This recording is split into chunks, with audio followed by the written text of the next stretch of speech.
Aj, drage moje, svi like, svi subscribe. Ja moram da vam kažem šta mi se desilo. I ovo sad što ćete od mene čut, to nećete čut više nikad, jer ovo je zadnji put da se ja oglašavam po ovoj temi.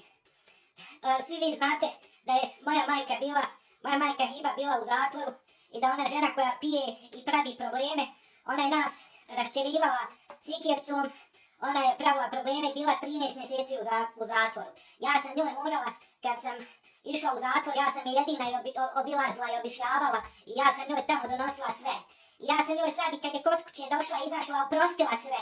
Ja sam njoj rekla, majka, evo ja ću tebi dati struju i vodu i sve ću ti dati da pojedeš i da popiješ, a ti obećaj to više da neš pit, da nećeš radit te takve stvari i ona je meni to obećala. Međutim, ljudi, šta je se desilo? Ona je jedan Sarajlija, on se čuo sa njom i ona je počela da priča svašta. Ja ne mogu da vjerujem da jedna majka može tako pričati o svom djetetu i o svom zetu, isto kada smo mi lopali, kada smo mi nešto ukrali, kada smo mi nešto napravili.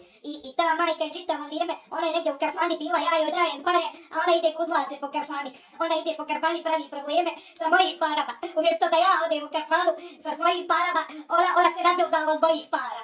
I ona ide tamo čašćava ljude po kafani, daje ljudima, a mi se borimo za život pošteno, idemo, radimo, zarađujemo svaki dinar da donesemo kući.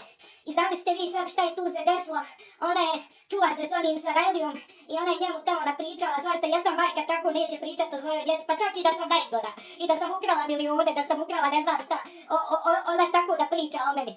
I onda, da znaš majko, ja ću te u novinama objaviti.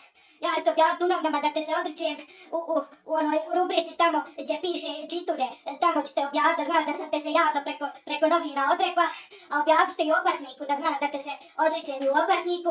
Eto sad taj Sarajlija tamo, možeš uzeti tog svog tamo Sarajliju i ići za njim, udat se za njeg, ja ti više neću feninga dat, ni eura, ni funte, ništa, ni dolara, nek ti on tamo sad plaća i struju i vodu i telefon, a da znaš kuća više nije tvoja, moramo te nogirat kad god hoćemo. Znači, ja te se odričem na svaki mogući način. Znači, i kuća i sve ostaje mom bratu, a ja te se odričem tako što ću u sve medije da objavim da sam te se odrekla, da znaš.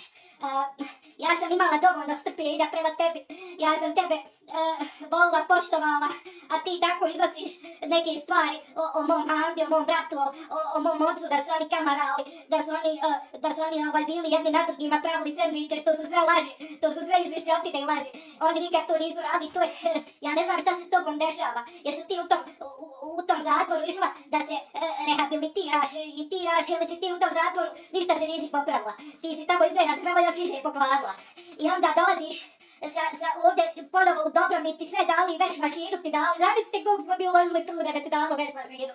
Mi smo tebi veš mašinu dali, a ti si došla sad tu i tako pričaš o nama. Da znaš, ovo ti je zadnji put, ja više neću da se stresiram, neću više da sebi stvaram i svoje poroci stres, mati zaobiđu širokom struku.